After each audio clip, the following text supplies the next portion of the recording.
Salute, Wild Country Updates and more. I have an article for you guys. Before I read this, though, I'd like to ask each and every one of you say a little prayer for me. I got the past couple of days. I've been having itchiness in my throat. I don't know if it's a cold or if it's my thyroid acting up, because remember a couple months ago when I had all them symptoms and I had to go to the emergency room? Well, they said I had thyroid issues then, and they wanted me to get a biopsy of my thyroid, and I never did get that done. So I don't know if that's acting up or if I'm seriously getting a cold. But anyhow, let's get into this article. This article is about a guy named Brandon Paul. He was a drug mule, allegedly, for Sean Diddy Combs. Now, he appears to be a free man for now, as Florida prosecutors have dropped all charges against him and dismissed his case. Then it goes on to say, we first came to learn about Diddy's alleged drug mule, Brandon Paul, 25, earlier this year when he was taken into custody on March 26th, the same day that federal agents raided the mogul's Los Angeles and Miami homes.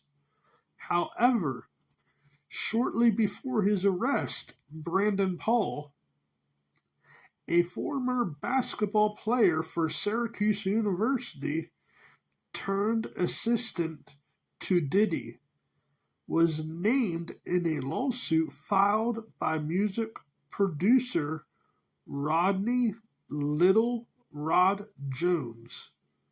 I don't know who that guy is, but anyhow, it goes on to say the producer accused Paul of being Diddy's drug mule, alleging he would acquire and distribute Mr. Combs' drugs and guns.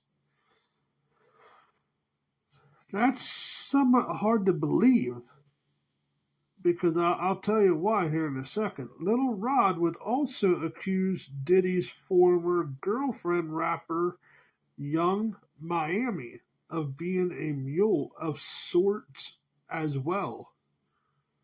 Then it goes on to say, as new details were surfacing around Diddy's federal trafficking investigation following Cassandra Ventura and Little Rod's lawsuit, 25-year-old Brandon Paul was arrested by Miami-Dade at Opa Loca Airport around 4:30 p.m.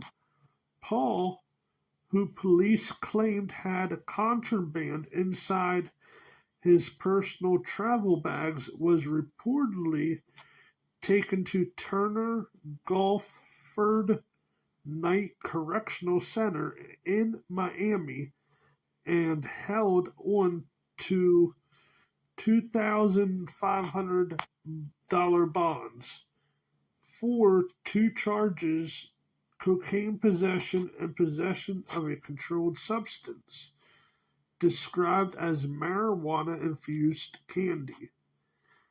After his arrest, Diddy's alleged drug mule, Brandon Paul, was officially charged with felony drug possession, to which he pled not guilty. About a month later, Brandon Paul struck a deep plea deal and avoided jail time. Paul's attorney, Brian Bieber, which is interesting, Justin Bieber. I wonder if there's connections between this Brian Bieber and Justin Bieber. Then it goes on to say, confirmed to TMZ that his client accepted the prosecutor's offer.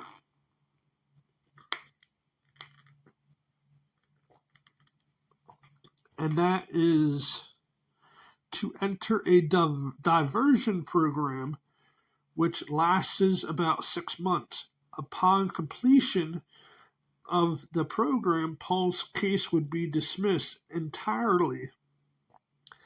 The Miami-Dade state attorney also reported that this is a standard offer for non-violent defendants with no prior convictions in possession cases. Since copping a plea deal in May 2024, Diddy's alleged drug mule, Brandon Paul, is a free man. For now, as Florida state prosecutors have dropped all charges against him and dismissed his felony drug possession case. On Tuesday, December 17th, TMZ reported that Paul's attorney, Brian Bieber, confirmed his completion of a pre-trial diversion program, and as part of his plea deal, the state prosecutors dropped his case with him avoiding jail time and probation. Although Diddy's alleged drug mule, Brandon Paul, had his felony possession case dismissed in Florida state, federal sources told TMZ that he did not strike a deal with federal prosecutors in Diddy's federal racketeering and sex trafficking case, so he may still be on the hook with them. So yeah, but he played basketball for Syracuse University. So, I don't know. Maybe he is guilty. I don't know. I seen pictures of the young kid, and I just can't see him being a drug mule. But maybe. I don't know. Maybe, because you never know with people nowadays. But you'd think he wouldn't. I mean, he had a good life. He played basketball for University, Syracuse. I mean, he came from good parents. He's a good kid, you know. But good kids get wrapped up in the bad shit. It does happen. But let me know what you guys think in the comment section down below. And hit that like button. Share the video out. And thank you, each and every one of you, for taking the time and watching and listening to my stupid mouth ramble. Thank you. I appreciate it. And until next time, peace out.